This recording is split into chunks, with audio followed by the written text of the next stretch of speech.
Bapak,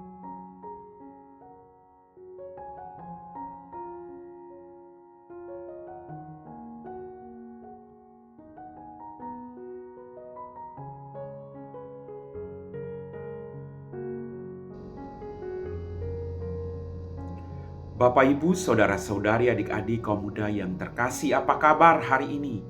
Senang masih bisa berjumpa dengan Anda. Hari ini kembali saya mengajak Anda untuk mendengarkan dan merenungkan firman Tuhan. Mari kita siapkan hati kita. Tuhan bersamamu dan bersama rohmu. Inilah Injil suci menurut Santo Lukas. Dimuliakanlah Tuhan. Yesus berkata kepada murid-muridnya, "Hendaklah pinggangmu tetap berikat dan pelitamu tetap menyala.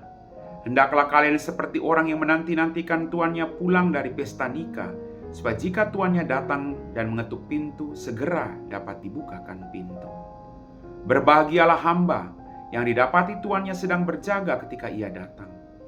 Aku berkata kepadamu, sesungguhnya ia akan mengikat pinggangnya dan mempersilakan mereka duduk makan, dan ia akan datang melayani mereka.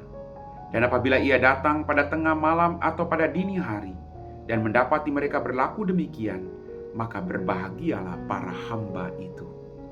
Demikianlah sabda Tuhan.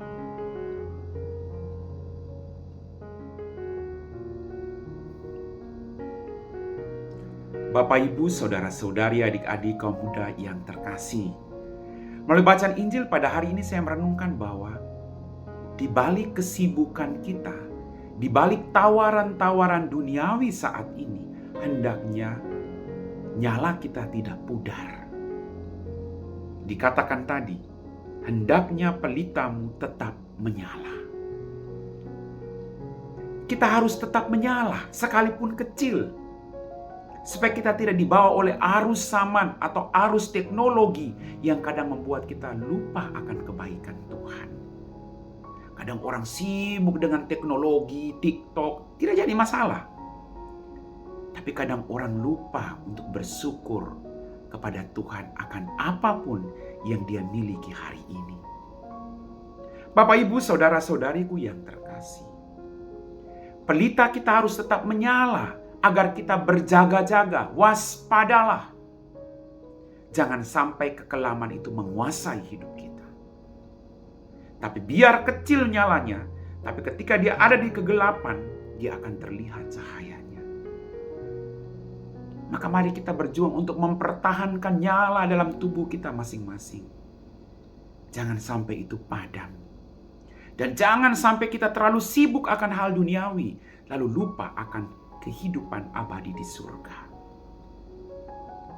Bapak, Ibu, Saudara-saudari, adik-adik kaum muda yang terkasih, berjaga-jagalah, waspadalah.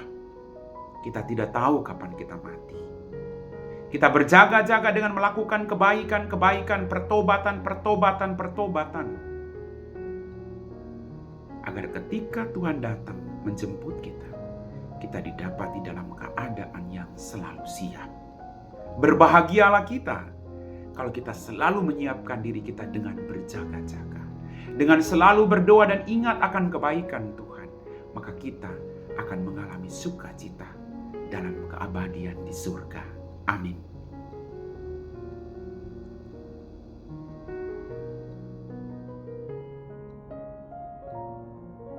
Bapak, Ibu, Saudara-saudari, adik-adik kaum muda yang terkasih, kita semua telah diteguhkan oleh firman Tuhan. Mari kita siapkan hati kita untuk berdoa. Dalam nama Bapa dan Putra dan Roh Kudus. Amin. Tuhan, kembali kami bersyukur untuk berkat-Mu. Ampuni dosa dan kesalahan kami. Pada kesempatan ini Tuhan, kami berdoa bagi para yatim piatu dimanapun mereka berada. Dampingi mereka Tuhan. Berikan mereka sukacita di balik semua kesedihan yang mereka alami. Ketuklah pintu hati sesama untuk selalu melihat dan memperhatikan serta menolong mereka, anak-anak yatim piatu. Tolong mereka Tuhan, berikan mereka rahmat kesabaran, sukacita. Biarlah mereka di balik pengalaman kesedihan, mereka boleh melihat bahwa Engkau Allah yang sungguh baik. Bantu kami Tuhan, agar kami mau berbagi kasih dengan mereka. Bantu kami untuk selalu berjaga-jaga dalam hidup ini, tidak terbuai oleh tawaran duniawi. Kami puji Engkau Bapa, kini dan sepanjang segala masa. Amin. Tuhan bersamamu dan bersama rohmu. Semoga kita sekalian diberkati oleh Allah yang Maha Kuasa, Bapa dan Putra dan Roh Kudus. Amin.